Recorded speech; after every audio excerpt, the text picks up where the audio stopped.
உண்மையிலே தான் தெய்வம் இருக்கிறான், அன்புல தான் தெய்வம் இருக்கிறான்.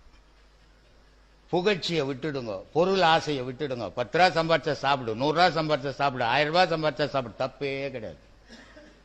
ஆனா ஊர்ல இருக்கிறதெல்லாம் எனக்கு தான், நீ ஒன்னே எடுத்து போக முடியாது. கோமனம் கூட உன் கோமனமே உனக்கு வராது. உன் உடம்பு வருமா உனக்கு? சொல்லு, வராது. அப்புறம் நீ எதுக்கு ஊர்ல ஆசைப்படுற? நீ வாழறதுக்கு உனக்கு ஒரு 3 படி சோறு வேணும், நீ படுக்கிறதுக்கு ஒரு 6 அடி இடம் வேணும். அது இருந்தா போதாதா? 32 ஊட வாங்கி என்ன பண்ண போற? நீ சொல்லுவான் நல்ல வாயம் சம்பாரிச்சு நார வாயம் தொண்ணு பார்க்கறான். நீ அத்தை இதை பண்ணி ஊர்த்தாலியெல்லாம் அறுத்து கட்டி வச்சீங்கன்னா உனக்கு சம்பந்தமே இல்லாத வந்து அதை எடுத்துன்னு போவான். பக்தியில் இருக்கிறவன் பண்ணி போட்டோம், நமக்கு பயனாது. ஞானத்தை தேர்வாளுக்கு தான் சொன்னான். அருமையின் அருமையின் ஆசை அருமையின் ஈசனுடன் இருப்பினும் ஆசை அருமைன்னா. நான் கடவுள் கிட்ட இருக்கிறேங்க, என் ஆசை ஒண்ணும் பண்ணாங்க, மாயை காலை பிடிச்சி நடு ரோட்ல அடிச்சிட்டோம் அப்படின்னா, எச்சரிக்கையா இருறாங்க கூட அப்படின்னா.